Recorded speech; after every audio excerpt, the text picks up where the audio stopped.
Assalamualaikum warahmatullahi wabarakatuh. Salawat dan salam kita haturkan kepada junjungan kita Nabi besar Muhammad sallallahu alaihi wasallam. Allahumma sholli ala Muhammad. Kali ini akan dibacakan 4 kisah dialog Syekh Abdul Qadir Al-Jailani. Kisah ini diambil dari berbagai sumber kemudian dihimpun menjadi satu judul yakni 4 kisah dialog Syekh Abdul Qadir Al-Jailani yang menggetarkan hati. Berikut kisahnya. 1. Dialog dengan Malaikat Maut. Dalam ceramah di akhir bulan Rajab 546 Hijriyah di Madrasah, Syekh Abdul Qadir Jailani menuturkan, Imam Junaid Al-Baghdadi rahimahullah seringkali mengatakan, apa yang dapat kuperbuat terhadap diriku? Aku ini hanya seorang hamba dan milik majikanku. Dia telah menyerahkan dirinya kepada Allah, tidak memiliki pilihan lain selain terhadapnya dan tidak mengusiknya.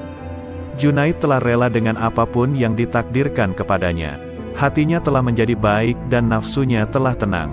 Dia telah mengamalkan firman Allah Azza wa Jalla, sesungguhnya pelindungku adalah Allah yang telah menurunkan Alkitab, Al-Quran, dan dia melindungi orang-orang yang saleh. Quran Surah Al-A'raf ayat 196. Pada suatu malam, aku mengingat kematian, dan aku menangis dari awal malam hingga waktu sahur tiba. Aku berdoa, ya Tuhanku, aku mohon kepadamu agar malaikat maut tidak mencabut nyawaku, tapi Engkau sendiri yang mencabutnya. Kemudian, aku tertidur, lalu aku bermimpi melihat seorang tua yang mengagumkan dan menawan. Dia kemudian masuk dari arah pintu, dan aku bertanya kepadanya, siapakah engkau? Lalu dia menjawab, aku malaikat maut.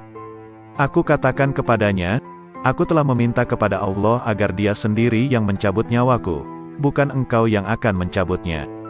Malaikat itu balik bertanya, lalu mengapa engkau meminta hal itu, apa dosaku? Aku hanyalah hamba yang mengikuti perintah. Aku diperintahkan bersikap lemah lembut terhadap suatu kaum dan bersikap kasar kepada kaum yang lainnya. Kemudian, dia memelukku dan menangis, maka aku pun menangis bersamanya. Ahmad bin Hanbal rahimahullah berkata, betapa banyak hati yang terbakar oleh kecintaan kepada dunia, padahal di dadanya ada Al-Quran. Sementara, banyak orang saleh yang selalu bangun malam mendirikan salat malam, beramar makruf nahi munkar. Tangan mereka itu terbelenggu oleh sikap wara, sehingga meninggalkan dunia, dan keinginan mereka mencari Tuhan mereka begitu kuat. Maka, infakkan harta kalian kepada mereka itu. Sebab, di kemudian hari mereka itu akan mendapatkan kekuasaan di sisi Allah Azza wa Jalla. Dikutip dari kitab Fath Rabbani. 2. Dialog dengan Iblis. Dalam sebuah riwayat dikisahkan Syekh Abdul Qadir Jailani, seorang ulama yang sangat tinggi ilmunya, suatu malam bermunajat mendekatkan diri kepada Allah. Tiba-tiba dari sudut atas mihrab muncul cahaya yang sangat menyilaukan. Dari arah cahaya tersebut terdengar suara, wahai Abdul Qadir, aku adalah Tuhanmu. Apa yang telah aku haramkan bagimu telah aku halalkan. Syekh Abdul Qadir tertegun mendengar suara tersebut. Setelah sadar dari kekagetannya, beliau berkata dalam hati, Muhammad sallallahu alaihi wasallam adalah Nabi dan Rasulullah yang terakhir, maka tidak mungkin Allah subhanahu wa ta'ala akan mengubah syariatnya. Kemudian Abdul Qadir yakin bahwa cahaya yang datang itu bukan suara Tuhan melainkan iblis. Lalu beliau mengucapkan ta'awuz auzubillahi minasyaitonirrajim. Tiba-tiba cahaya itu terbakar sambil berkata, sudah banyak orang yang telah aku perdayai, tetapi engkau luput dari tipu dayaku ini. 3. Dialog dengan pemabuk. Kisah ini diriwayatkan dari Syekh Abdul Qadir Al-Jailani rahimahullah. Pada suatu saat, ketika Syekh Abdul Qadir bersama-sama santri-santrinya sedang berjalan melewati sebuah gang di kota Baghdad lama, tiba-tiba mereka bertemu dengan seorang pemabuk yang sedang terbaring di selokan di pinggir jalan. Pakaiannya kotor dan kumuh. Tanpa terduga, pemabuk itu menghentikan langkah rombongan Syekh Abdul Qadir Al-Jailani dan santri-santrinya. Ia memanggil-manggil Syekh Abdul Qadir Al-Jailani seraya berkata, wahai Abdul Qadir, Allah itu maha kuasa atau tidak? Sambil tersenyum ramah Syekh Abdul Qadir menjawab pertanyaan itu, tentu, Allah Maha Kuasa. Seolah tidak mendengar jawaban Syekh Abdul Qadir Al-Jailani, pemabuk bertanya kembali, wahai Abdul Qadir, Allah itu Maha Kuasa atau tidak? Dengan tersenyum penuh kasih sayang, Syekh Abdul Qadir Al-Jailani meladeni pertanyaan pemabuk itu. Pasti, Allah adalah zat yang maha kuasa atas segalanya. Untuk yang ketiga kalinya, pemabuk itu mengajukan pertanyaan yang sama. Wahai Abdul Qadir, Allah itu maha kuasa atau tidak? Di saat pertanyaan yang ketiga, tiba-tiba Syekh Abdul Qadir Al-Jailani menangis terseduh. Beliau bersujud kepada Allah lalu berkata, "Demi Allah wahai saudaraku, Allah itu maha kuasa, maha kuasa, maha kuasa." Setelah itu, Syekh Abdul Qadir Al-Jailani memerintahkan kepada santri-santrinya untuk membawa pemabuk itu ke pondok dan memandikannya. Mereka juga diperintahkan untuk memuliakan dan melayaninya dengan sebaik-baiknya. Melihat sikap dan tindakan gurunya, santri-santri itu terkejut dan penasaran. Akhirnya, mereka memberanikan diri untuk bertanya tentang rahasia di balik pertanyaan-pertanyaan pemabuk itu. Syekh Abdul Qadir Al-Jailani mendengar pertanyaan santri-santrinya dengan sabar penuh perhatian. Beliau lalu berkata, "Anak-anakku, maksud pertanyaan pertama pemabuk itu adalah, apakah Allah Maha Kuasa menerima taubatku atau tidak?" Maka aku jawab, "Tentu, Allah Maha Kuasa untuk menerima taubatmu." Sedangkan, maksud pertanyaan yang kedua adalah, apakah Allah Maha Kuasa menjadikanku berada pada kedudukanmu?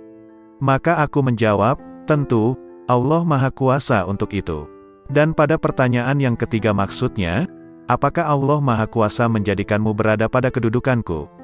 Pertanyaan ketiga inilah yang menyebabkanku menangis karena takut kepada Allah. Lalu aku jawab dengan hati tergetar, tentu, Allah Maha Kuasa, Maha Kuasa, Maha Kuasa. Pertanyaan itu pula yang mendorongku untuk bersujud dan berdoa kepada Allah agar tidak menjadikanku merasa aman terhadap rencana Allah. Semoga Allah memelihara kesehatanku dan menutupi aibku. 4. Dialog batiniyah dengan Allah. Dengan nama Allah yang Maha Pengasih lagi Maha Penyayang.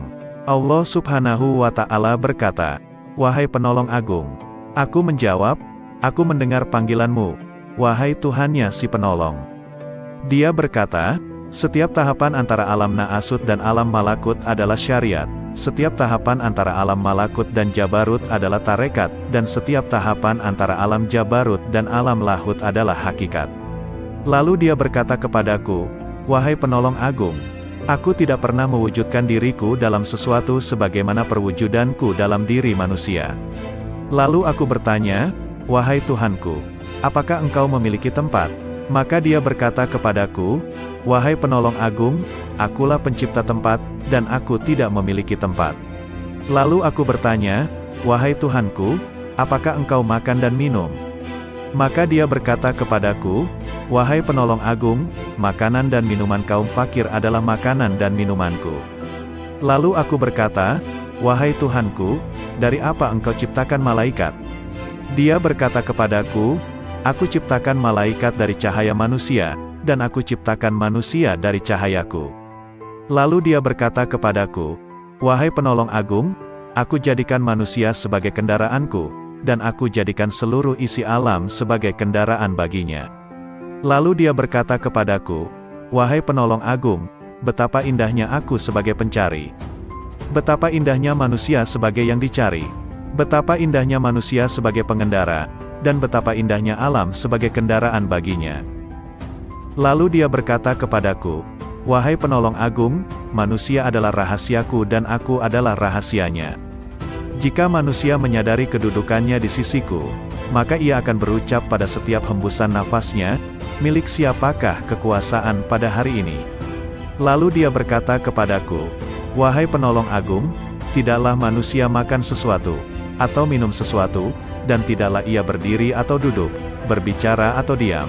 Tidak pula ia melakukan suatu perbuatan, menuju sesuatu atau menjauhi sesuatu, kecuali aku ada di situ, bersemayam dalam dirinya dan menggerakkannya.' Lalu dia berkata kepadaku, 'Wahai penolong agung, tubuh manusia, jiwanya, hatinya, ruhnya, pendengarannya, penglihatannya, tangannya, kakinya, dan lidahnya, semua itu aku persembahkan kepadanya oleh diriku, untuk diriku. Dia tak lain adalah aku, dan aku bukanlah selain dia.' Lalu dia berkata kepadaku, 'Wahai penolong agung, jika engkau melihat seseorang terbakar oleh api kefakiran dan hancur karena banyaknya kebutuhan, maka dekatilah ia, karena tidak ada penghalang antara diriku dan dirinya. Lalu dia berkata kepadaku, wahai penolong agung, janganlah engkau makan sesuatu atau minum sesuatu dan janganlah engkau tidur, kecuali dengan kehadiran hati yang sadar dan mata yang awas. Lalu dia berkata kepadaku, wahai penolong agung, barang siapa terhalang dari perjalananku di dalam batin, maka ia akan diuji dengan perjalanan lahir, dan ia tidak akan semakin dekat dariku melainkan justru semakin menjauh dalam perjalanan batin.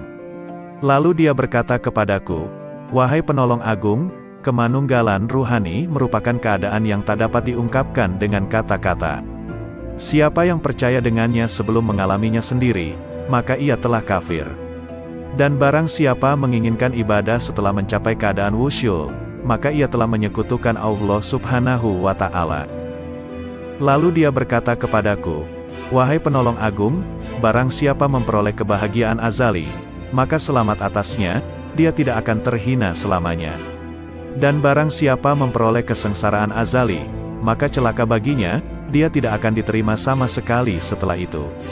Lalu dia berkata kepadaku, wahai penolong agung, aku jadikan kefakiran dan kebutuhan sebagai kendaraan manusia. Barang siapa menaikinya, maka ia telah sampai di tempatnya sebelum menyeberangi gurun dan lembah.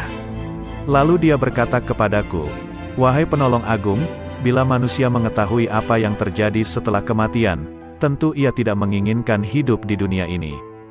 Dan ia akan berkata di setiap saat dan kesempatan, Tuhan, matikan aku.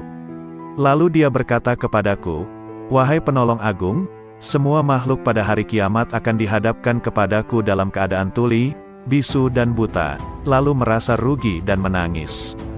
Demikian pula di dalam kubur. Lalu dia berkata kepadaku, wahai penolong agung, cinta merupakan tirai yang membatasi antara sang pencinta dan yang dicintai. Bila sang pencinta telah padam dari cintanya, berarti ia telah sampai kepada sang kekasih. Lalu dia berkata kepadaku, wahai penolong agung, aku melihat ruh-ruh menunggu di dalam jasad-jasad mereka setelah ucapannya, bukankah aku ini Tuhanmu, sampai hari kiamat. Lalu sang penolong berkata, aku melihat Tuhan yang Maha Agung dan dia berkata kepadaku, wahai penolong agung, barang siapa bertanya kepadaku tentang melihat setelah mengetahui, berarti ia terhalang dari pengetahuan tentang melihat. Barang siapa mengira bahwa melihat tidak sama dengan mengetahui, maka berarti ia telah terperdaya oleh melihat Allah Subhanahu wa Ta'ala. Lalu dia berkata kepadaku, wahai penolong agung, orang fakir dalam pandanganku bukanlah orang yang tidak memiliki apa-apa, melainkan orang fakir adalah ia yang memegang kendali atas segala sesuatu. Bila ia berkata kepada sesuatu, jadilah, maka terjadilah ia. Lalu dia berkata kepadaku, tak ada persahabatan dan kenikmatan di dalam surga setelah kemunculanku di sana, dan tak ada kesendirian dan kebakaran di dalam neraka setelah sapaanku kepada para penghuninya. Lalu dia berkata kepadaku, wahai penolong agung, aku yang paling mulia di antara semua yang mulia, dan aku yang paling penyayang di antara semua penyayang. Lalu dia berkata kepadaku, wahai penolong agung, tidurlah di sisiku tidak seperti tidurnya orang-orang awam, maka engkau akan melihatku. Terhadap hal ini aku bertanya, wahai Tuhanku, bagaimana aku tidur di sisimu?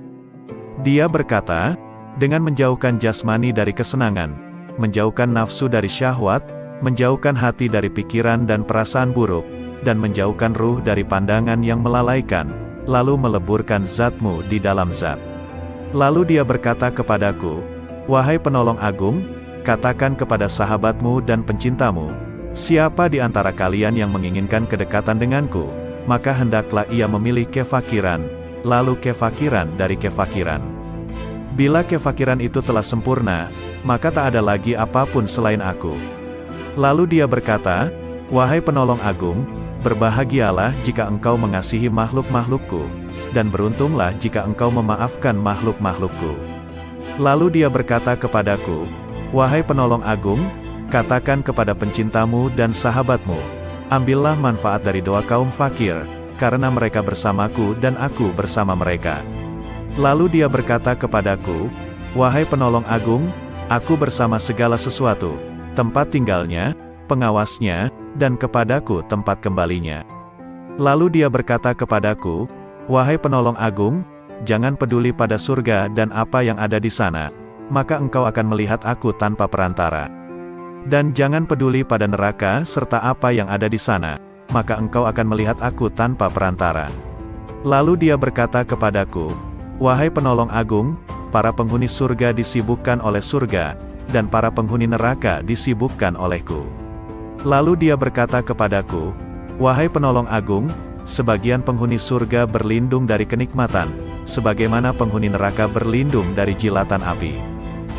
Lalu dia berkata kepadaku, wahai penolong agung, barang siapa disibukkan dengan selain aku, maka temannya adalah sabuk pada hari kiamat.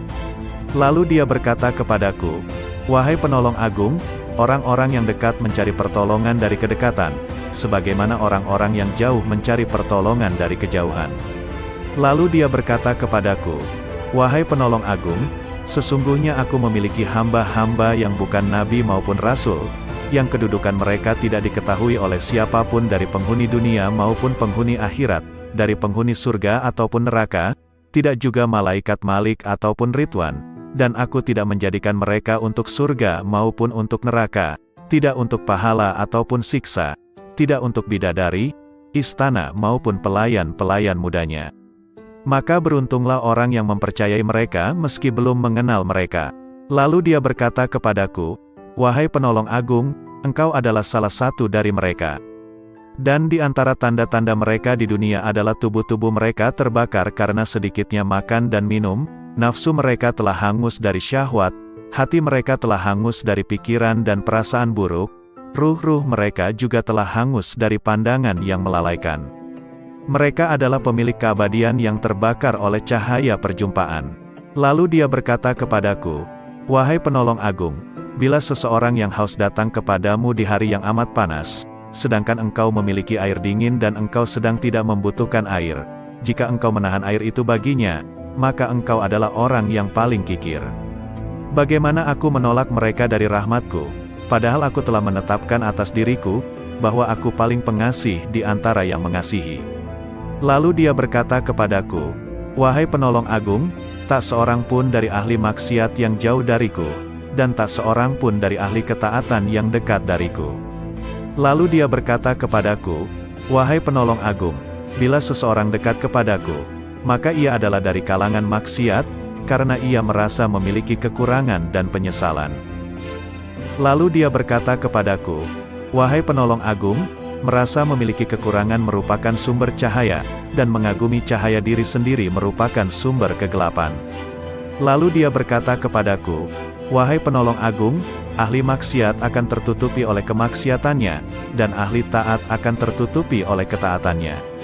Dan aku memiliki hamba-hamba selain mereka, yang tidak ditimpa kesedihan maksiat dan keresahan ketaatan. Lalu dia berkata kepadaku, wahai penolong agung, sampaikan kabar gembira kepada para pendosa tentang adanya keutamaan dan kemurahan, dan sampaikan berita kepada para pengagum diri sendiri tentang adanya keadilan dan pembalasan. Lalu dia berkata kepadaku, wahai penolong agung, ahli ketaatan selalu mengingat kenikmatan, dan ahli maksiat selalu mengingat yang maha pengasih. Lalu dia berkata kepadaku, wahai penolong agung, aku dekat dengan pelaku maksiat setelah ia berhenti dari kemaksiatannya, dan aku jauh dari orang yang taat setelah ia berhenti dari ketaatannya. Lalu dia berkata kepadaku, wahai penolong agung, aku menciptakan orang awam namun mereka tidak mampu memandang cahaya kebesaranku, maka aku meletakkan tirai kegelapan di antara diriku dan mereka. Dan aku menciptakan orang-orang khusus namun mereka tidak mampu mendekatiku dan mereka sebagai tirai penghalang. Lalu dia berkata kepadaku, wahai penolong agung, katakan kepada para sahabatmu, siapa di antara mereka yang ingin sampai kepadaku, maka ia harus keluar dari segala sesuatu selain aku. Lalu dia berkata kepadaku, wahai penolong agung, keluarlah dari batas dunia, maka engkau akan sampai ke akhirat. Dan keluarlah dari batas akhirat, maka engkau akan sampai kepadaku. Lalu dia berkata kepadaku, wahai penolong agung, keluarlah engkau dari raga dan jiwamu, lalu keluarlah dari hati dan ruhmu, lalu keluarlah dari hukum dan perintah, maka engkau akan sampai kepadaku. Maka aku bertanya, wahai Tuhanku, salat seperti apa yang paling dekat denganmu? Dia berkata, salat yang di dalamnya tiada apapun kecuali aku, dan orang yang melakukannya lenyap dari salatnya dan tenggelam karenanya. Lalu aku berkata, wahai Tuhanku, puasa seperti apa yang paling utama di sisimu? Dia berkata, puasa yang di dalamnya tiada apapun selain aku, dan orang yang melakukannya lenyap darinya. Lalu aku berkata, wahai Tuhanku, amal apa yang paling utama di sisimu? Dia berkata, amal yang di dalamnya tiada apapun selain aku, baik itu surga ataupun neraka, dan pelakunya lenyap darinya. Lalu aku berkata, wahai Tuhanku, tangisan seperti apa yang paling utama di sisimu? Dia berkata, tangisan orang-orang yang tertawa. Lalu aku berkata, wahai Tuhanku, tertawa seperti apa yang paling utama di sisimu? Dia berkata, tertawanya orang-orang yang menangis karena bertobat. Lalu aku berkata, wahai Tuhanku, tobat seperti apa yang paling utama di sisimu? Dia menjawab, tobatnya orang-orang yang suci. Lalu aku bertanya, wahai Tuhanku, kesucian seperti apa yang paling utama di sisimu? Dia menjawab, kesucian orang-orang yang bertobat.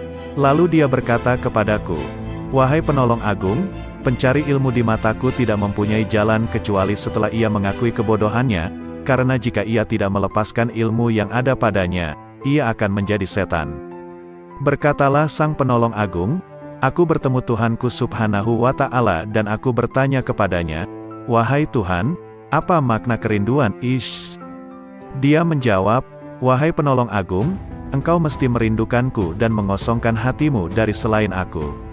Lalu dia berkata kepadaku, wahai penolong agung, jika engkau mengerti bentuk kerinduan maka engkau harus lenyap dari kerinduan, karena ia merupakan penghalang antara si perindu dan yang dirindukan.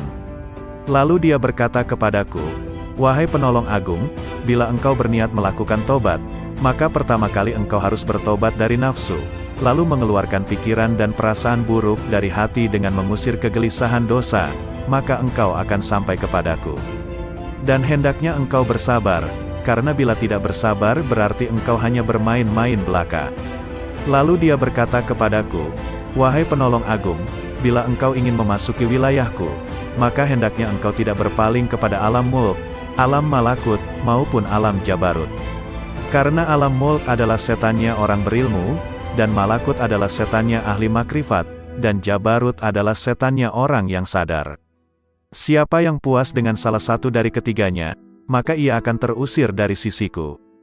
Dan dia berkata kepadaku, wahai penolong agung, perjuangan spiritual adalah salah satu lautan di samudera penyaksian dan telah dipilih oleh orang-orang yang sadar. Barang siapa hendak masuk ke samudera musyahadah, maka ia harus memilih mujahadah, karena mujahadah merupakan benih dari musyahadah dan musyahadah tanpa mujahadah adalah mustahil. Barang siapa telah memilih mujahadah, maka ia akan mengalami musyahadah, dikehendaki atau tidak dikehendaki. Dan dia berkata kepadaku, wahai penolong agung, para pencari jalan spiritual tidak dapat berjalan tanpa mujahadah, sebagaimana mereka tak dapat melakukannya tanpa aku. Dan dia berkata kepadaku, wahai penolong agung, sesungguhnya hamba yang paling kucintai adalah hamba yang mempunyai ayah dan anak tetapi hatinya kosong dari keduanya. Jika ayahnya meninggal, ia tidak sedih karenanya, dan jika anaknya pun meninggal, ia pun tidak gundah karenanya. Jika seorang hamba telah mencapai tingkat seperti ini, maka di sisiku tanpa ayah dan tanpa anak, dan tak ada bandingan baginya. Dan dia berkata kepadaku, wahai penolong agung, siapa yang tidak merasakan lenyapnya seorang ayah karena kecintaan kepadaku dan lenyapnya seorang anak karena kecintaan kepadaku, maka ia tak akan merasakan lezatnya kesendirian dan ketunggalan. Dia juga berkata kepadaku, wahai penolong agung, bila engkau ingin memandangku di setiap tempat, maka engkau harus memilih hati resah yang kosong dari selain aku. Lalu aku bertanya, Tuhanku, apa ilmunya ilmu itu? Dia menjawab, ilmunya ilmu adalah ketidaktahuan akan ilmu. Dan dia berkata kepadaku, wahai penolong agung, berbahagialah seorang hamba yang hatinya condong kepada mujahadah, dan celakalah bagi hamba yang hatinya condong kepada syahwat. Lalu aku bertanya kepada Tuhanku Subhanahu wa Ta'ala tentang Miraj. Dia berkata, Miraj adalah naik meninggalkan segala sesuatu kecuali aku, dan kesempurnaan Miraj adalah pandangan tidak berpaling dan tidak pula melampauinya. Lalu dia berkata kepadaku, wahai penolong agung, tidak ada salat bagi orang yang tidak melakukan Miraj kepadaku. Lalu dia berkata kepadaku, wahai penolong agung, orang yang kehilangan salatnya adalah orang yang tidak Miraj kepadaku.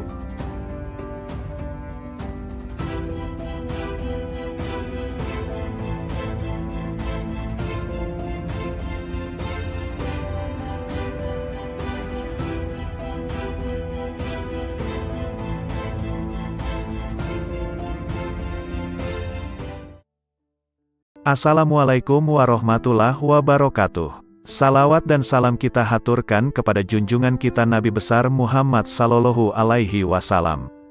Allahumma sholli ala Muhammad. Kali ini akan dibacakan 4 kisah dialog Syekh Abdul Qadir Al-Jailani.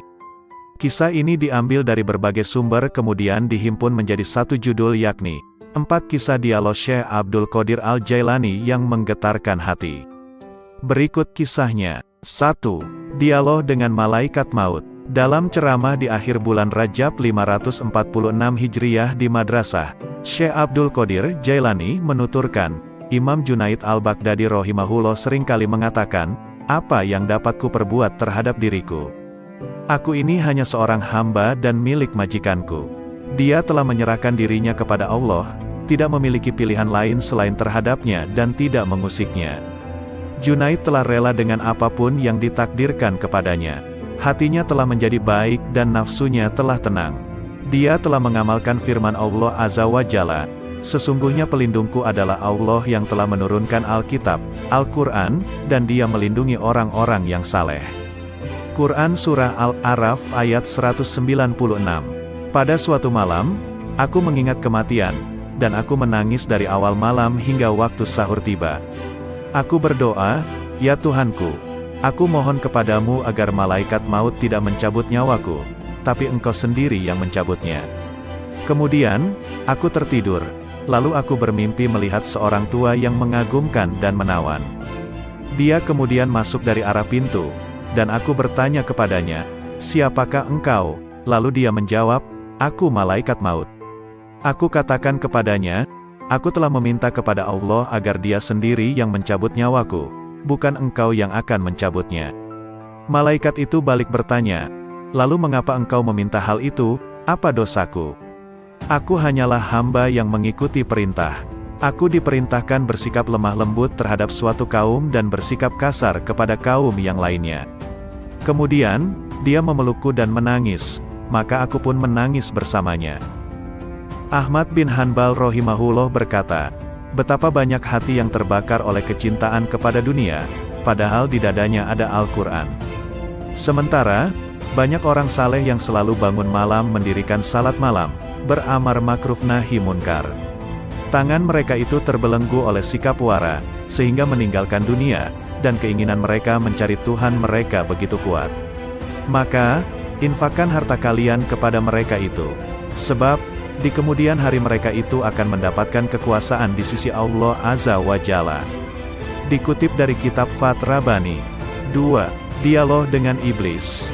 Dalam sebuah riwayat dikisahkan Syekh Abdul Qadir Jailani, seorang ulama yang sangat tinggi ilmunya, suatu malam bermunajat mendekatkan diri kepada Allah. Tiba-tiba dari sudut atas mihrab muncul cahaya yang sangat menyilaukan. Dari arah cahaya tersebut terdengar suara, wahai Abdul Qadir, aku adalah Tuhanmu. Apa yang telah aku haramkan bagimu telah aku halalkan. Syekh Abdul Qadir tertegun mendengar suara tersebut. Setelah sadar dari kekagetannya, beliau berkata dalam hati, Muhammad Sallallahu Alaihi Wasallam adalah Nabi dan Rasulullah yang terakhir, maka tidak mungkin Allah Subhanahu wa Ta'ala akan mengubah syariatnya. Kemudian Abdul Qadir yakin bahwa cahaya yang datang itu bukan suara Tuhan melainkan iblis. Lalu beliau mengucapkan ta'awuz, auzubillahi minasyaitonirrajim. Tiba-tiba cahaya itu terbakar sambil berkata, sudah banyak orang yang telah aku perdayai, tetapi engkau luput dari tipu dayaku ini. 3. Dialog dengan pemabuk. Kisah ini diriwayatkan dari Syekh Abdul Qadir Al-Jailani rahimahullah. Pada suatu saat, ketika Syekh Abdul Qadir bersama-sama santri-santrinya sedang berjalan melewati sebuah gang di kota Baghdad lama, tiba-tiba mereka bertemu dengan seorang pemabuk yang sedang terbaring di selokan di pinggir jalan. Pakaiannya kotor dan kumuh. Tanpa terduga, pemabuk itu menghentikan langkah rombongan Syekh Abdul Qadir Al-Jailani dan santri-santrinya. Ia memanggil-manggil Syekh Abdul Qadir Al-Jailani seraya berkata, "Wahai Abdul Qadir, Allah itu Maha Kuasa atau tidak?" Sambil tersenyum ramah Syekh Abdul Qadir menjawab pertanyaan itu, "Tentu, Allah Maha Kuasa." Seolah tidak mendengar jawaban Syekh Abdul Qadir Al-Jailani, pemabuk bertanya kembali, "Wahai Abdul Qadir, Allah itu Maha Kuasa atau tidak?" Dengan tersenyum penuh kasih sayang, Syekh Abdul Qadir Al-Jailani meladeni pertanyaan pemabuk itu. "Pasti, Allah adalah zat yang maha kuasa atas segalanya." Untuk yang ketiga kalinya, pemabuk itu mengajukan pertanyaan yang sama. "Wahai Abdul Qadir, Allah itu maha kuasa atau tidak?" Di saat pertanyaan yang ketiga, tiba-tiba Syekh Abdul Qadir Al-Jailani menangis terseduh. Beliau bersujud kepada Allah lalu berkata, "Demi Allah wahai saudaraku, Allah itu Maha Kuasa, Maha Kuasa, Maha Kuasa." Setelah itu, Syekh Abdul Qadir Al-Jailani memerintahkan kepada santri-santrinya untuk membawa pemabuk itu ke pondok dan memandikannya. Mereka juga diperintahkan untuk memuliakan dan melayaninya dengan sebaik-baiknya. Melihat sikap dan tindakan gurunya, santri-santri itu terkejut dan penasaran. Akhirnya, mereka memberanikan diri untuk bertanya tentang rahasia di balik pertanyaan-pertanyaan pemabuk itu. Syekh Abdul Qadir Al-Jailani mendengar pertanyaan santri-santrinya dengan sabar penuh perhatian. Beliau lalu berkata, "Anak-anakku, maksud pertanyaan pertama pemabuk itu adalah, apakah Allah Maha Kuasa menerima taubatku atau tidak?" Maka aku jawab, "Tentu, Allah Maha Kuasa untuk menerima taubatmu." Sedangkan, maksud pertanyaan yang kedua adalah, apakah Allah Maha Kuasa menjadikanku berada pada kedudukanmu? Maka aku menjawab, tentu, Allah Maha Kuasa untuk itu. Dan pada pertanyaan yang ketiga maksudnya, apakah Allah Maha Kuasa menjadikanmu berada pada kedudukanku? Pertanyaan ketiga inilah yang menyebabkanku menangis karena takut kepada Allah. Lalu aku jawab dengan hati tergetar, tentu, Allah Maha Kuasa, Maha Kuasa, Maha Kuasa. Pertanyaan itu pula yang mendorongku untuk bersujud dan berdoa kepada Allah agar tidak menjadikanku merasa aman terhadap rencana Allah. Semoga Allah memelihara kesehatanku dan menutupi aibku. 4. Dialog batiniyah dengan Allah. Dengan nama Allah yang Maha Pengasih lagi Maha Penyayang. Allah Subhanahu wa Ta'ala berkata, "Wahai penolong agung." Aku menjawab, "Aku mendengar panggilanmu, wahai Tuhannya si penolong." Dia berkata, "Setiap tahapan antara alam Na'asut dan alam Malakut adalah syariat, setiap tahapan antara alam Malakut dan Jabarut adalah tarekat, dan setiap tahapan antara alam Jabarut dan alam Lahut adalah hakikat." Lalu dia berkata kepadaku, "Wahai penolong agung, aku tidak pernah mewujudkan diriku dalam sesuatu sebagaimana perwujudanku dalam diri manusia." Lalu aku bertanya, "Wahai Tuhanku, apakah engkau memiliki tempat?" Maka dia berkata kepadaku, "Wahai penolong agung, akulah pencipta tempat, dan aku tidak memiliki tempat." Lalu aku bertanya, "Wahai Tuhanku, apakah engkau makan dan minum?"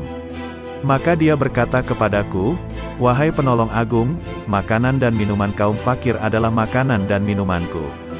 Lalu aku berkata, "Wahai Tuhanku, dari apa engkau ciptakan malaikat?" Dia berkata kepadaku, "Aku ciptakan malaikat dari cahaya manusia, dan aku ciptakan manusia dari cahayaku." Lalu dia berkata kepadaku, "Wahai penolong agung, aku jadikan manusia sebagai kendaraanku, dan aku jadikan seluruh isi alam sebagai kendaraan baginya." Lalu dia berkata kepadaku, "Wahai penolong agung, betapa indahnya aku sebagai pencari. Betapa indahnya manusia sebagai yang dicari. Betapa indahnya manusia sebagai pengendara, dan betapa indahnya alam sebagai kendaraan baginya." Lalu dia berkata kepadaku, "Wahai penolong agung, manusia adalah rahasiaku dan aku adalah rahasianya. Jika manusia menyadari kedudukannya di sisiku, maka ia akan berucap pada setiap hembusan nafasnya, milik siapakah kekuasaan pada hari ini? Lalu dia berkata kepadaku, wahai penolong agung, tidaklah manusia makan sesuatu, atau minum sesuatu, dan tidaklah ia berdiri atau duduk, berbicara atau diam. Tidak pula ia melakukan suatu perbuatan, menuju sesuatu atau menjauhi sesuatu, kecuali aku ada di situ, bersemayam dalam dirinya dan menggerakkannya. Lalu dia berkata kepadaku, wahai penolong agung, tubuh manusia, jiwanya, hatinya, ruhnya, pendengarannya, penglihatannya, tangannya, kakinya, dan lidahnya, semua itu aku persembahkan kepadanya oleh diriku, untuk diriku. Dia tak lain adalah aku, dan aku bukanlah selain dia. Lalu dia berkata kepadaku, wahai penolong agung, jika engkau melihat seseorang terbakar oleh api kefakiran dan hancur karena banyaknya kebutuhan, maka dekatilah ia, karena tidak ada penghalang antara diriku dan dirinya. Lalu dia berkata kepadaku, wahai penolong agung, janganlah engkau makan sesuatu atau minum sesuatu dan janganlah engkau tidur, kecuali dengan kehadiran hati yang sadar dan mata yang awas. Lalu dia berkata kepadaku, wahai penolong agung, barang siapa terhalang dari perjalananku di dalam batin, maka ia akan diuji dengan perjalanan lahir, dan ia tidak akan semakin dekat dariku melainkan justru semakin menjauh dalam perjalanan batin. Lalu dia berkata kepadaku, wahai penolong agung, kemanunggalan ruhani merupakan keadaan yang tak dapat diungkapkan dengan kata-kata. Siapa yang percaya dengannya sebelum mengalaminya sendiri, maka ia telah kafir. Dan barang siapa menginginkan ibadah setelah mencapai keadaan wusyul, maka ia telah menyekutukan Allah Subhanahu wa Ta'ala. Lalu dia berkata kepadaku, wahai penolong agung, barang siapa memperoleh kebahagiaan azali, maka selamat atasnya, dia tidak akan terhina selamanya. Dan barang siapa memperoleh kesengsaraan azali, maka celaka baginya, dia tidak akan diterima sama sekali setelah itu. Lalu dia berkata kepadaku, wahai penolong agung, aku jadikan kefakiran dan kebutuhan sebagai kendaraan manusia.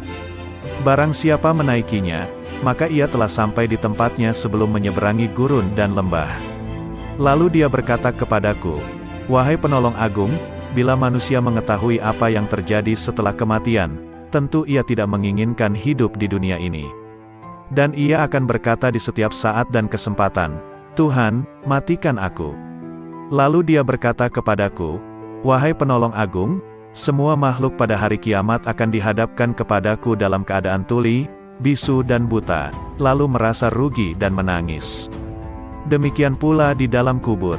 Lalu dia berkata kepadaku, wahai penolong agung, cinta merupakan tirai yang membatasi antara sang pencinta dan yang dicintai. Bila sang pencinta telah padam dari cintanya, berarti ia telah sampai kepada sang kekasih.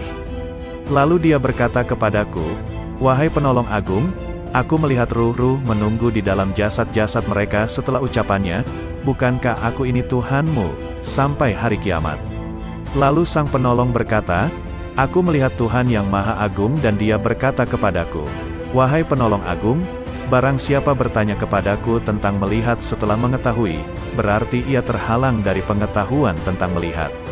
Barang siapa mengira bahwa melihat tidak sama dengan mengetahui, maka berarti ia telah terperdaya oleh melihat Allah Subhanahu wa Ta'ala. Lalu dia berkata kepadaku, wahai penolong agung, orang fakir dalam pandanganku bukanlah orang yang tidak memiliki apa-apa, melainkan orang fakir adalah ia yang memegang kendali atas segala sesuatu. Bila ia berkata kepada sesuatu, jadilah, maka terjadilah ia. Lalu dia berkata kepadaku, tak ada persahabatan dan kenikmatan di dalam surga setelah kemunculanku di sana, dan tak ada kesendirian dan kebakaran di dalam neraka setelah sapaanku kepada para penghuninya.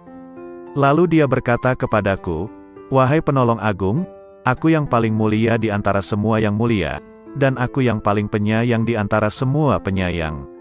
Lalu dia berkata kepadaku, wahai penolong agung, tidurlah di sisiku tidak seperti tidurnya orang-orang awam, maka engkau akan melihatku.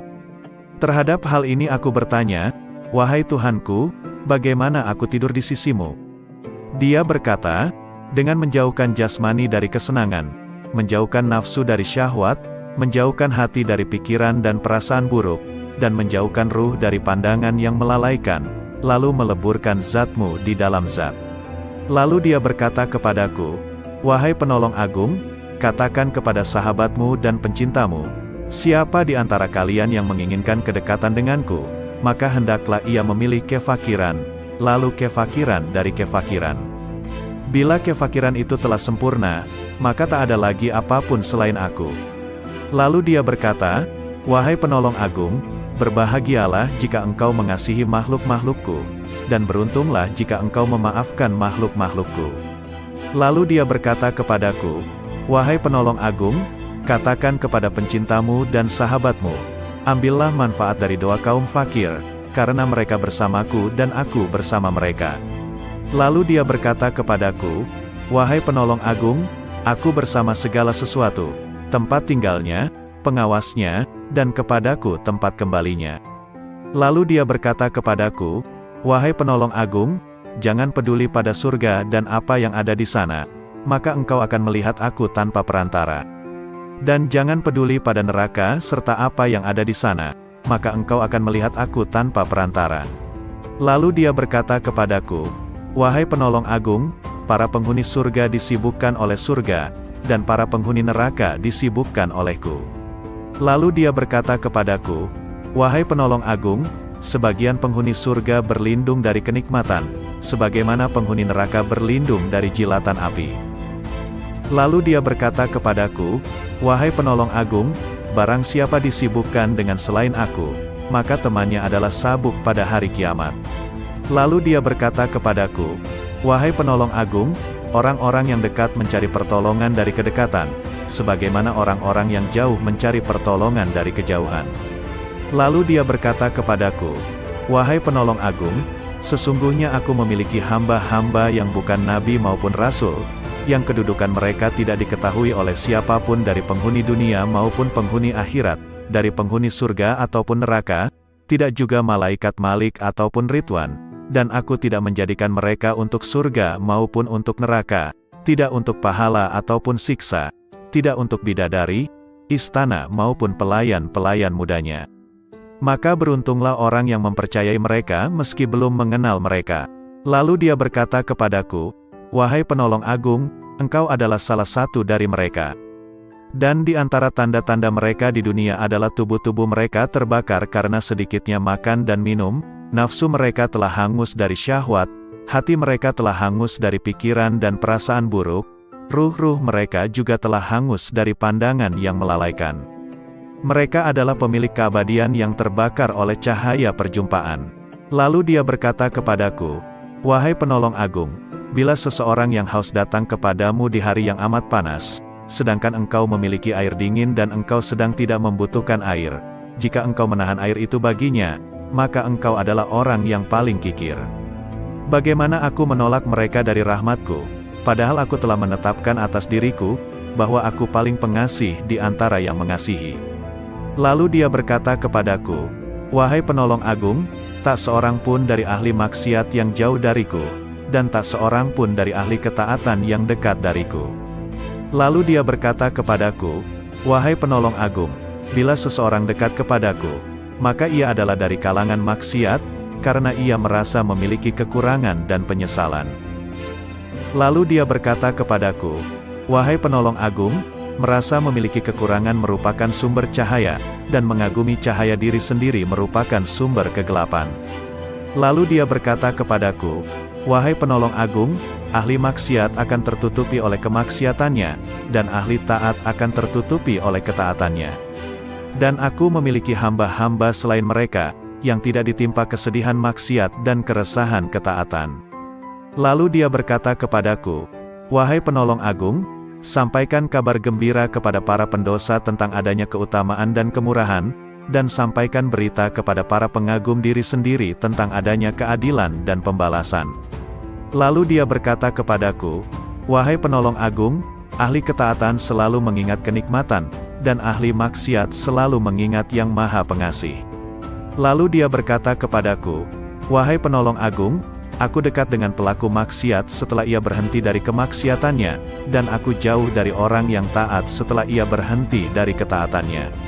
Lalu dia berkata kepadaku, "Wahai penolong agung, aku menciptakan orang awam namun mereka tidak mampu memandang cahaya kebesaranku. Maka aku meletakkan tirai kegelapan di antara diriku dan mereka. Dan aku menciptakan orang-orang khusus namun mereka tidak mampu mendekatiku dan mereka sebagai tirai penghalang."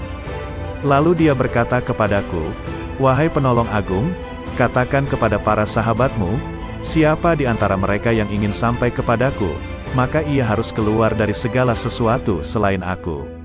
Lalu dia berkata kepadaku, "Wahai penolong agung, keluarlah dari batas dunia, maka engkau akan sampai ke akhirat. Dan keluarlah dari batas akhirat, maka engkau akan sampai kepadaku." Lalu dia berkata kepadaku, "Wahai penolong agung, keluarlah engkau dari raga dan jiwamu, lalu keluarlah dari hati dan ruhmu, lalu keluarlah dari hukum dan perintah, maka engkau akan sampai kepadaku." Maka aku bertanya, "Wahai Tuhanku, salat seperti apa yang paling dekat denganmu?" Dia berkata, "Salat yang di dalamnya tiada apapun kecuali aku, dan orang yang melakukannya lenyap dari salatnya dan tenggelam karenanya." Lalu aku berkata, "Wahai Tuhanku, puasa seperti apa yang paling utama di sisimu?" Dia berkata, "Puasa yang di dalamnya tiada apapun selain aku, dan orang yang melakukannya lenyap darinya." Lalu aku berkata, "Wahai Tuhanku, amal apa yang paling utama di sisimu?" Dia berkata, "Amal yang di dalamnya tiada apapun selain aku, baik itu surga ataupun neraka, dan pelakunya lenyap darinya." Lalu aku berkata, "Wahai Tuhanku, tangisan seperti apa yang paling utama di sisimu?" Dia berkata, "Tangisan orang-orang yang tertawa." Lalu aku berkata, "Wahai Tuhanku, tertawa seperti apa yang paling utama di sisimu?" Dia berkata, "Tertawanya orang-orang yang menangis karena bertobat." Lalu aku berkata, "Wahai Tuhanku, tobat seperti apa yang paling utama di sisimu?" Dia menjawab, "Tobatnya orang-orang yang suci." Lalu aku bertanya, "Wahai Tuhanku, kesucian seperti apa yang paling utama di sisimu?" Dia menjawab, "Kesucian orang-orang yang bertobat." Lalu dia berkata kepadaku, "Wahai penolong agung, pencari ilmu di mataku tidak mempunyai jalan kecuali setelah ia mengakui kebodohannya, karena jika ia tidak melepaskan ilmu yang ada padanya, ia akan menjadi setan." Berkatalah sang penolong agung, "Aku bertemu Tuhanku subhanahu wa ta'ala dan aku bertanya kepadanya, 'Wahai Tuhan, apa makna kerinduan?' Dia menjawab, 'Wahai penolong agung, engkau mesti merindukanku dan mengosongkan hatimu dari selain aku.' Lalu dia berkata kepadaku, 'Wahai penolong agung, jika engkau mengerti bentuk kerinduan maka engkau harus lenyap dari kerinduan, karena ia merupakan penghalang antara si perindu dan yang dirindukan.' Lalu dia berkata kepadaku, 'Wahai penolong agung, bila engkau berniat melakukan tobat, maka pertama kali engkau harus bertobat dari nafsu, lalu mengeluarkan pikiran dan perasaan buruk dari hati dengan mengusir kegelisahan dosa, maka engkau akan sampai kepadaku. Dan hendaknya engkau bersabar, karena bila tidak bersabar berarti engkau hanya bermain-main belaka.' Lalu dia berkata kepadaku, 'Wahai penolong agung, bila engkau ingin memasuki wilayahku, maka hendaknya engkau tidak berpaling kepada alam mulk, alam malakut, maupun alam jabarut. Karena alam mulk adalah setannya orang berilmu, dan malakut adalah setannya ahli makrifat, dan jabarut adalah setannya orang yang sadar. Siapa yang puas dengan salah satu dari ketiganya, maka ia akan terusir dari sisiku.' Dan dia berkata kepadaku, 'Wahai penolong agung, perjuangan spiritual adalah salah satu lautan di samudera penyaksian dan telah dipilih oleh orang-orang yang sadar.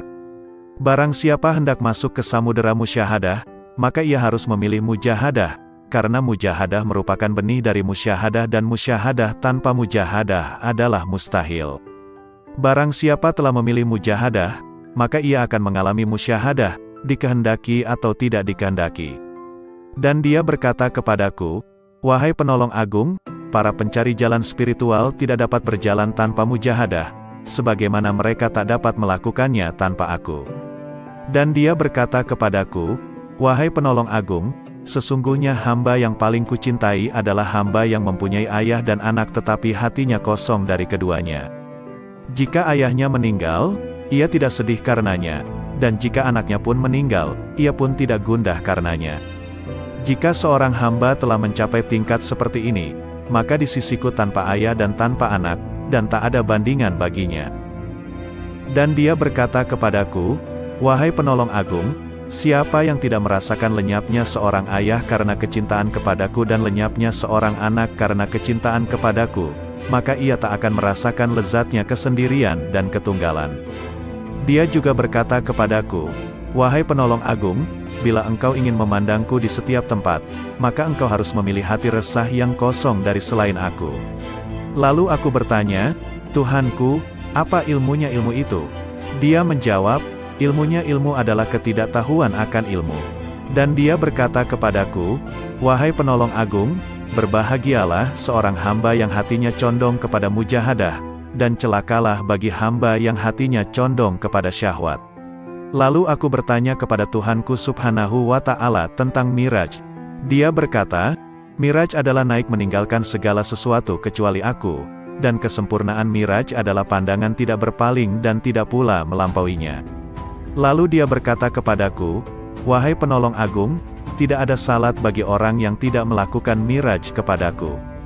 Lalu dia berkata kepadaku, "Wahai penolong agung, orang yang kehilangan salatnya adalah orang yang tidak Miraj kepadaku."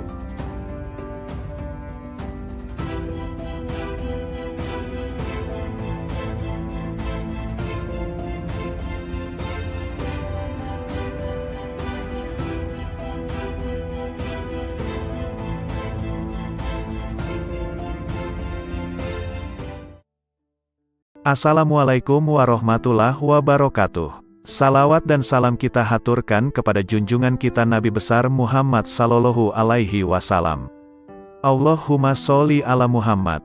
Kali ini akan dibacakan 4 kisah dialog Syekh Abdul Qadir Al-Jailani. Kisah ini diambil dari berbagai sumber kemudian dihimpun menjadi satu judul yakni 4 kisah dialog Syekh Abdul Qadir Al-Jailani yang menggetarkan hati. Berikut kisahnya. 1. Dialog dengan Malaikat Maut. Dalam ceramah di akhir bulan Rajab 546 Hijriyah di Madrasah, Syekh Abdul Qadir Jailani menuturkan, Imam Junaid Al-Baghdadi rahimahullah seringkali mengatakan, "Apa yang dapat ku perbuat terhadap diriku? Aku ini hanya seorang hamba dan milik majikanku.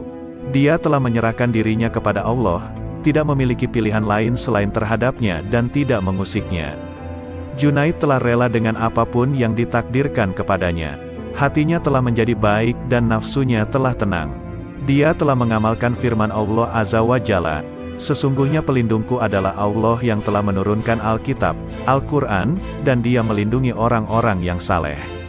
Quran Surah Al-A'raf ayat 196. Pada suatu malam, aku mengingat kematian, dan aku menangis dari awal malam hingga waktu sahur tiba. Aku berdoa, "Ya Tuhanku, aku mohon kepadamu agar malaikat maut tidak mencabut nyawaku, tapi Engkau sendiri yang mencabutnya." Kemudian, aku tertidur, lalu aku bermimpi melihat seorang tua yang mengagumkan dan menawan. Dia kemudian masuk dari arah pintu, dan aku bertanya kepadanya, "Siapakah engkau?" Lalu dia menjawab, "Aku malaikat maut." Aku katakan kepadanya, "Aku telah meminta kepada Allah agar dia sendiri yang mencabut nyawaku, bukan engkau yang akan mencabutnya." Malaikat itu balik bertanya, "Lalu mengapa engkau meminta hal itu? Apa dosaku? Aku hanyalah hamba yang mengikuti perintah. Aku diperintahkan bersikap lemah lembut terhadap suatu kaum dan bersikap kasar kepada kaum yang lainnya." Kemudian, dia memelukku dan menangis, maka aku pun menangis bersamanya. Ahmad bin Hanbal rahimahullah berkata, betapa banyak hati yang terbakar oleh kecintaan kepada dunia, padahal di dadanya ada Al-Quran. Sementara, banyak orang saleh yang selalu bangun malam mendirikan salat malam, beramar makruf nahi munkar. Tangan mereka itu terbelenggu oleh sikap wara, sehingga meninggalkan dunia, dan keinginan mereka mencari Tuhan mereka begitu kuat. Maka, infakkan harta kalian kepada mereka itu. Sebab, di kemudian hari mereka itu akan mendapatkan kekuasaan di sisi Allah Azza wa Jalla. Dikutip dari kitab Fath Rabbani. 2. Dialog dengan Iblis. Dalam sebuah riwayat dikisahkan Syekh Abdul Qadir Jailani, seorang ulama yang sangat tinggi ilmunya, suatu malam bermunajat mendekatkan diri kepada Allah. Tiba-tiba dari sudut atas mihrab muncul cahaya yang sangat menyilaukan. Dari arah cahaya tersebut terdengar suara, "Wahai Abdul Qadir, aku adalah Tuhanmu. Apa yang telah aku haramkan bagimu telah aku halalkan." Syekh Abdul Qadir tertegun mendengar suara tersebut. Setelah sadar dari kekagetannya, beliau berkata dalam hati, Muhammad Sallallahu Alaihi Wasallam adalah Nabi dan Rasulullah yang terakhir, maka tidak mungkin Allah Subhanahu wa Ta'ala akan mengubah syariatnya. Kemudian Abdul Qadir yakin bahwa cahaya yang datang itu bukan suara Tuhan melainkan iblis. Lalu beliau mengucapkan ta'awuz, auzubillahi minasyaitonirrajim. Tiba-tiba cahaya itu terbakar sambil berkata, "Sudah banyak orang yang telah aku perdayai, tetapi engkau luput dari tipu dayaku ini." 3. Dialog dengan pemabuk. Kisah ini diriwayatkan dari Syekh Abdul Qadir Al-Jailani rahimahullah. Pada suatu saat, ketika Syekh Abdul Qadir bersama-sama santri-santrinya sedang berjalan melewati sebuah gang di kota Baghdad lama, tiba-tiba mereka bertemu dengan seorang pemabuk yang sedang terbaring di selokan di pinggir jalan. Pakaiannya kotor dan kumuh. Tanpa terduga, pemabuk itu menghentikan langkah rombongan Syekh Abdul Qadir Al-Jailani dan santri-santrinya. Ia memanggil-manggil Syekh Abdul Qadir Al-Jailani seraya berkata, "Wahai Abdul Qadir, Allah itu Maha Kuasa atau tidak?" Sambil tersenyum ramah Syekh Abdul Qadir menjawab pertanyaan itu, "Tentu, Allah Maha Kuasa."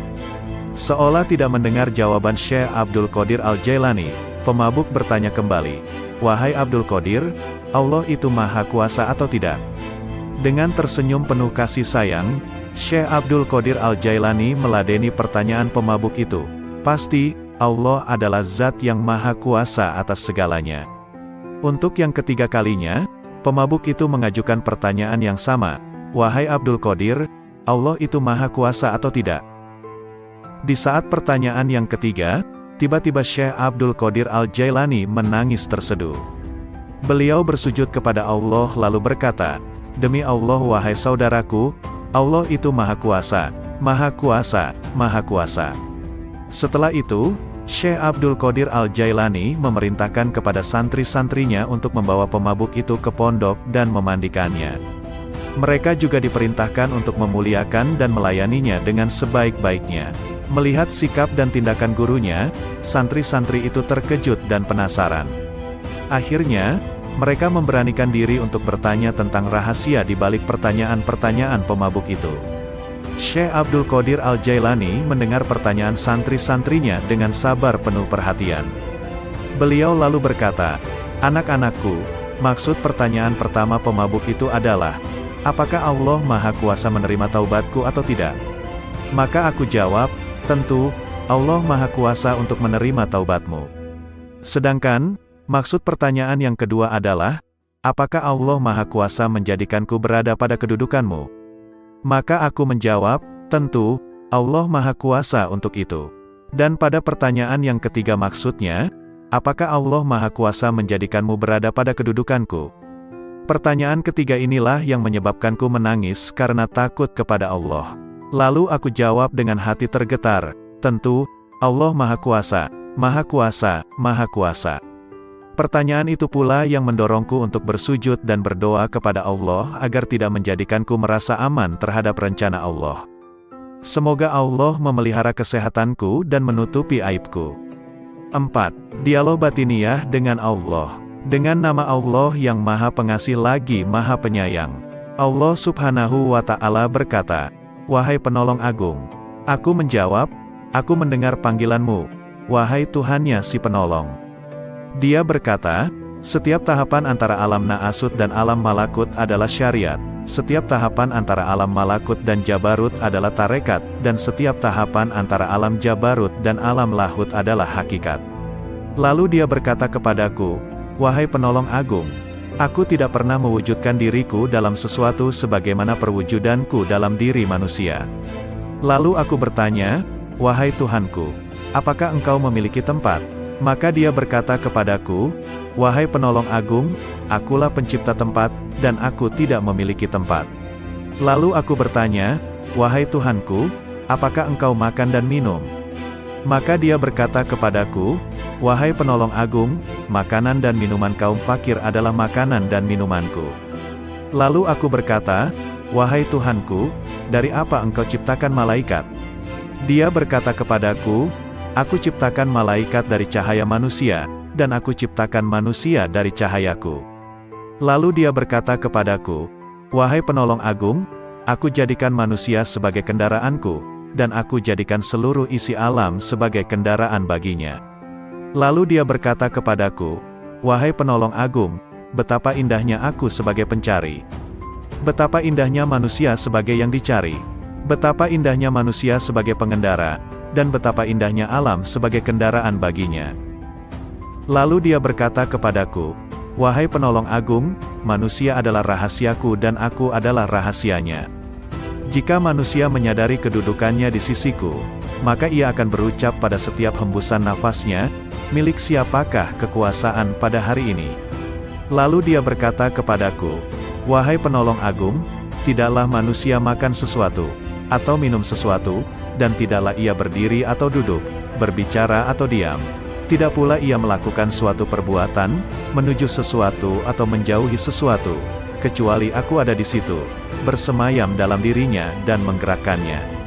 Lalu dia berkata kepadaku, 'Wahai penolong agung, tubuh manusia, jiwanya, hatinya, ruhnya, pendengarannya, penglihatannya, tangannya, kakinya, dan lidahnya, semua itu aku persembahkan kepadanya oleh diriku, untuk diriku. Dia tak lain adalah aku, dan aku bukanlah selain dia.' Lalu dia berkata kepadaku, 'Wahai penolong agung, jika engkau melihat seseorang terbakar oleh api kefakiran dan hancur karena banyaknya kebutuhan, maka dekatilah ia, karena tidak ada penghalang antara diriku dan dirinya.' Lalu dia berkata kepadaku, 'Wahai penolong agung, janganlah engkau makan sesuatu atau minum sesuatu dan janganlah engkau tidur, kecuali dengan kehadiran hati yang sadar dan mata yang awas.' Lalu dia berkata kepadaku, 'Wahai penolong agung, barang siapa terhalang dari perjalananku di dalam batin, maka ia akan diuji dengan perjalanan lahir, dan ia tidak akan semakin dekat dariku melainkan justru semakin menjauh dalam perjalanan batin.' Lalu dia berkata kepadaku, 'Wahai penolong agung, kemanunggalan ruhani merupakan keadaan yang tak dapat diungkapkan dengan kata-kata. Siapa yang percaya dengannya sebelum mengalaminya sendiri, maka ia telah kafir. Dan barang siapa menginginkan ibadah setelah mencapai keadaan wusyul, maka ia telah menyekutukan Allah Subhanahu wa Ta'ala.'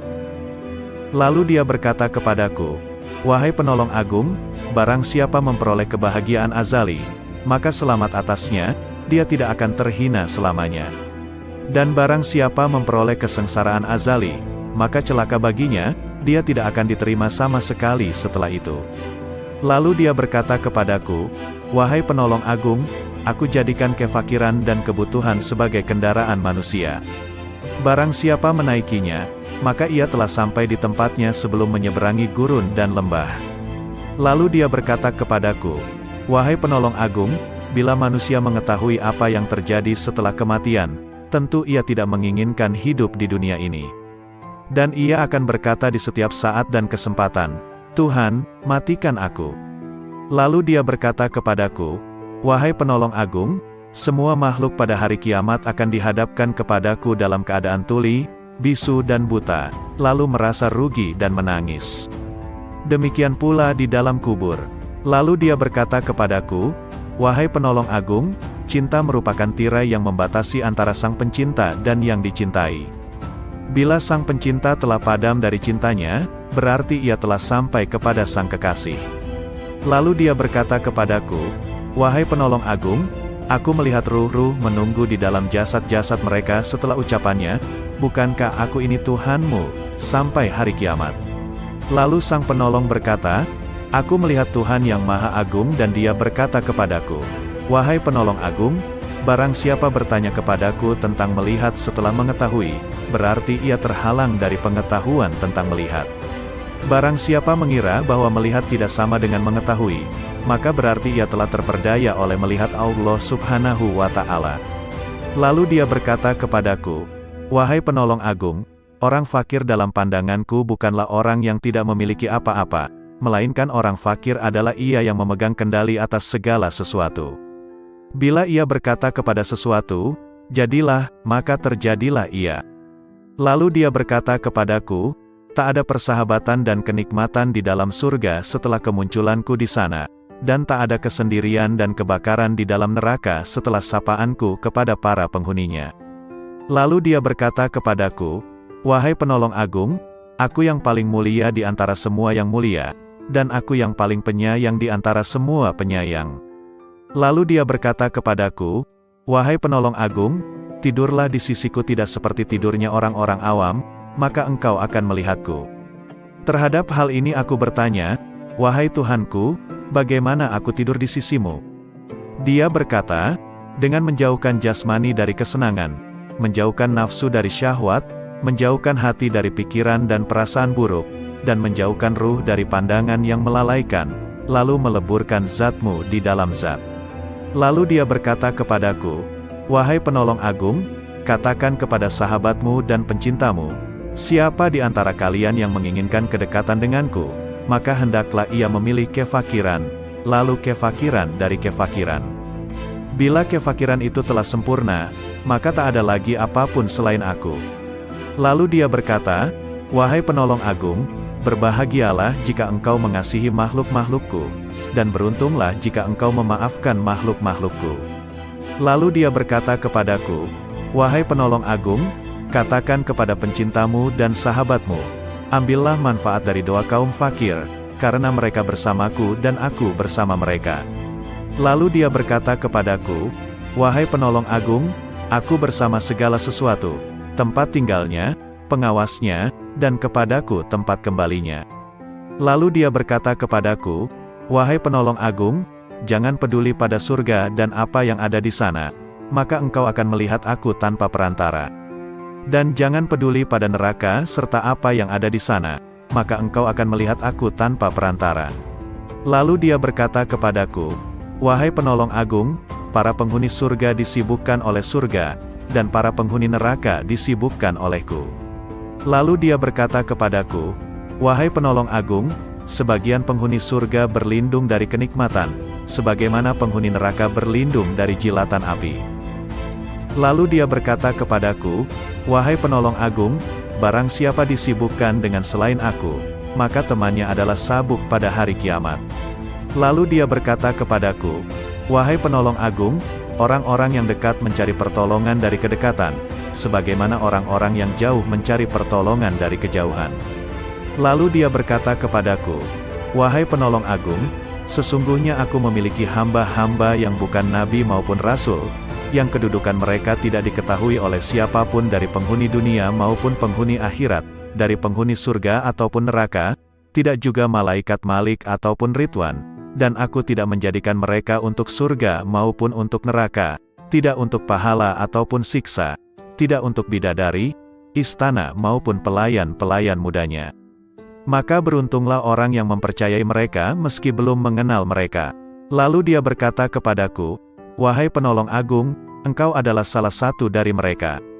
Dan di antara tanda-tanda mereka di dunia adalah tubuh-tubuh mereka terbakar karena sedikitnya makan dan minum, nafsu mereka telah hangus dari syahwat, hati mereka telah hangus dari pikiran dan perasaan buruk, ruh-ruh mereka juga telah hangus dari pandangan yang melalaikan. Mereka adalah pemilik keabadian yang terbakar oleh cahaya perjumpaan." Lalu dia berkata kepadaku, "Wahai penolong agung, bila seseorang yang haus datang kepadamu di hari yang amat panas, sedangkan engkau memiliki air dingin dan engkau sedang tidak membutuhkan air, jika engkau menahan air itu baginya, maka engkau adalah orang yang paling kikir. Bagaimana aku menolak mereka dari rahmatku, padahal aku telah menetapkan atas diriku, bahwa aku paling pengasih di antara yang mengasihi." Lalu dia berkata kepadaku, "Wahai penolong agung, tak seorang pun dari ahli maksiat yang jauh dariku, dan tak seorang pun dari ahli ketaatan yang dekat dariku." Lalu dia berkata kepadaku, "Wahai penolong agung, bila seseorang dekat kepadaku, maka ia adalah dari kalangan maksiat, karena ia merasa memiliki kekurangan dan penyesalan. Lalu dia berkata kepadaku, "Wahai penolong agung, merasa memiliki kekurangan merupakan sumber cahaya, dan mengagumi cahaya diri sendiri merupakan sumber kegelapan." Lalu dia berkata kepadaku, "Wahai penolong agung, ahli maksiat akan tertutupi oleh kemaksiatannya, dan ahli taat akan tertutupi oleh ketaatannya. Dan aku memiliki hamba-hamba selain mereka, yang tidak ditimpa kesedihan maksiat dan keresahan ketaatan." Lalu dia berkata kepadaku, "Wahai penolong agung, sampaikan kabar gembira kepada para pendosa tentang adanya keutamaan dan kemurahan, dan sampaikan berita kepada para pengagum diri sendiri tentang adanya keadilan dan pembalasan." Lalu dia berkata kepadaku, "Wahai penolong agung, ahli ketaatan selalu mengingat kenikmatan, dan ahli maksiat selalu mengingat yang Maha Pengasih."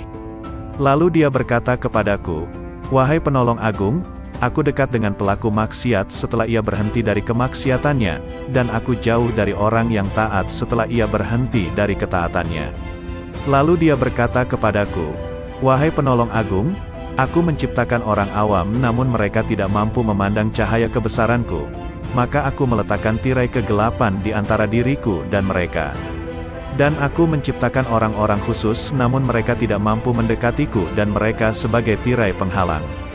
Lalu dia berkata kepadaku, "Wahai penolong agung, katakan kepada para sahabatmu, siapa di antara mereka yang ingin sampai kepadaku, maka ia harus keluar dari segala sesuatu selain aku." Lalu dia berkata kepadaku, "Wahai penolong agung, keluarlah dari batas dunia, maka engkau akan sampai ke akhirat. Dan keluarlah dari batas akhirat, maka engkau akan sampai kepadaku." Lalu dia berkata kepadaku, "Wahai penolong agung, keluarlah engkau dari raga dan jiwamu, lalu keluarlah dari hati dan ruhmu, lalu keluarlah dari hukum dan perintah, maka engkau akan sampai kepadaku." Maka aku bertanya, "Wahai Tuhanku, salat seperti apa yang paling dekat denganmu?" Dia berkata, "Salat yang di dalamnya tiada apapun kecuali aku, dan orang yang melakukannya lenyap dari salatnya dan tenggelam karenanya." Lalu aku berkata, "Wahai Tuhanku, puasa seperti apa yang paling utama di sisimu?" Dia berkata, "Puasa yang di dalamnya tiada apapun selain aku, dan orang yang melakukannya lenyap darinya." Lalu aku berkata, "Wahai Tuhanku, amal apa yang paling utama di sisimu?" Dia berkata, "Amal yang di dalamnya tiada apapun selain aku, baik itu surga ataupun neraka, dan pelakunya lenyap darinya." Lalu aku berkata, "Wahai Tuhanku, tangisan seperti apa yang paling utama di sisimu?" Dia berkata, "Tangisan orang-orang yang tertawa." Lalu aku berkata, "Wahai Tuhanku, tertawa seperti apa yang paling utama di sisimu?" Dia berkata, "Tertawanya orang-orang yang menangis karena bertobat." Lalu aku berkata, "Wahai Tuhanku, tobat seperti apa yang paling utama di sisimu?" Dia menjawab, "Tobatnya orang-orang yang suci." Lalu aku bertanya, "Wahai Tuhanku, kesucian seperti apa yang paling utama di sisimu?" Dia menjawab, "Kesucian orang-orang yang bertobat." Lalu dia berkata kepadaku, "Wahai penolong agung, pencari ilmu di mataku tidak mempunyai jalan kecuali setelah ia mengakui kebodohannya, karena jika ia tidak melepaskan ilmu yang ada padanya, ia akan menjadi setan." Berkatalah sang penolong agung, "Aku bertemu Tuhanku subhanahu wa ta'ala dan aku bertanya kepadanya, 'Wahai Tuhan, apa makna kerinduan?' Dia menjawab, 'Wahai penolong agung, engkau mesti merindukanku dan mengosongkan hatimu dari selain aku.' Lalu dia berkata kepadaku, 'Wahai penolong agung, jika engkau mengerti bentuk kerinduan maka engkau harus lenyap dari kerinduan, karena ia merupakan penghalang antara si perindu dan yang dirindukan.' Lalu dia berkata kepadaku, 'Wahai penolong agung, bila engkau berniat melakukan tobat, maka pertama kali engkau harus bertobat dari nafsu, lalu mengeluarkan pikiran dan perasaan buruk dari hati dengan mengusir kegelisahan dosa, maka engkau akan sampai kepadaku. Dan hendaknya engkau bersabar, karena bila tidak bersabar berarti engkau hanya bermain-main belaka.' Lalu dia berkata kepadaku, 'Wahai penolong agung, bila engkau ingin memasuki wilayahku, maka hendaknya engkau tidak berpaling kepada alam mulk, alam malakut, maupun alam jabarut. Karena alam mulk adalah setannya orang berilmu, dan Malakut adalah setannya ahli makrifat, dan Jabarut adalah setannya orang yang sadar. Siapa yang puas dengan salah satu dari ketiganya, maka ia akan terusir dari sisiku. Dan dia berkata kepadaku, wahai penolong agung, perjuangan spiritual adalah salah satu lautan di samudera penyaksian dan telah dipilih oleh orang-orang yang sadar. Barang siapa hendak masuk ke samudera musyahadah, maka ia harus memilih mujahadah, karena mujahadah merupakan benih dari musyahadah dan musyahadah tanpa mujahadah adalah mustahil. Barang siapa telah memilih mujahadah, maka ia akan mengalami musyahadah, dikehendaki atau tidak dikehendaki. Dan dia berkata kepadaku, wahai penolong agung, para pencari jalan spiritual tidak dapat berjalan tanpa mujahadah, sebagaimana mereka tak dapat melakukannya tanpa aku. Dan dia berkata kepadaku, wahai penolong agung, sesungguhnya hamba yang paling kucintai adalah hamba yang mempunyai ayah dan anak tetapi hatinya kosong dari keduanya. Jika ayahnya meninggal, ia tidak sedih karenanya, dan jika anaknya pun meninggal, ia pun tidak gundah karenanya. Jika seorang hamba telah mencapai tingkat seperti ini, maka di sisiku tanpa ayah dan tanpa anak, dan tak ada bandingan baginya.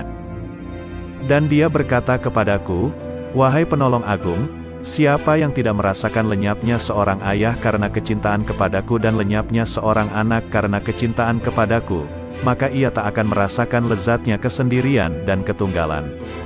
Dia juga berkata kepadaku, wahai penolong agung, bila engkau ingin memandangku di setiap tempat, maka engkau harus memilih hati resah yang kosong dari selain aku. Lalu aku bertanya, Tuhanku, apa ilmunya ilmu itu? Dia menjawab, ilmunya ilmu adalah ketidaktahuan akan ilmu. Dan dia berkata kepadaku, wahai penolong agung, berbahagialah seorang hamba yang hatinya condong kepada mujahadah, dan celakalah bagi hamba yang hatinya condong kepada syahwat. Lalu aku bertanya kepada Tuhanku subhanahu wa ta'ala tentang Miraj. Dia berkata, Miraj adalah naik meninggalkan segala sesuatu kecuali aku, dan kesempurnaan Miraj adalah pandangan tidak berpaling dan tidak pula melampauinya. Lalu dia berkata kepadaku, wahai penolong agung, tidak ada salat bagi orang yang tidak melakukan miraj kepadaku. Lalu dia berkata kepadaku, wahai penolong agung, orang yang kehilangan salatnya adalah orang yang tidak miraj kepadaku.